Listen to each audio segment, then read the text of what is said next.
पहाड़ों की तराई में बसा गांव चमनपुर खूबसूरती के लिए मशहूर था, लेकिन गांव के बीचों बीच एक पुराना कुआं गांव वालों के लिए कहर बन चुका था। कहते थे उसमें एक आत्मा रहती है जो गांव वालों को डराती है। युवा मोहन गांव वालों की इन बातों को नहीं मानता था। एक रात शराब के नशे में धुत होकर अपने दोस्तों के साथ वो कुएं के पास पहुंचा। शर्त लगाकर वो कुएं में झांकने गया। अचानक कुएं के अंदर से एक भयानक चीख सुनाई दी। मोहन के दोस्त घबराकर भाग गए। सुबह गांव वालों को कुएं के पास बेहोश मोहन मिला। होश में आने पर वो सिर्फ इतना ही बोल पाया, आंखें, दो खौफनाक आंखें।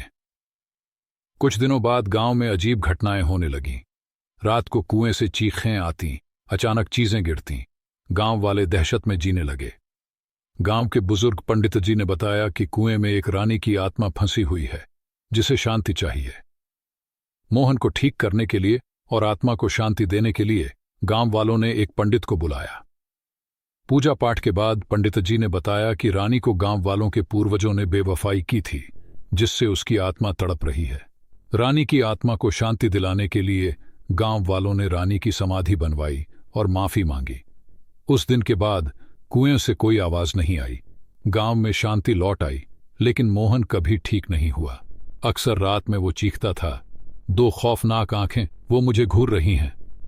गांव वालों को लगता था शायद रानी की आत्मा तो शांत हो गई, लेकिन मोहन को उस रात का सच इतना डरा गया कि वो उसी डर में जीता रहा।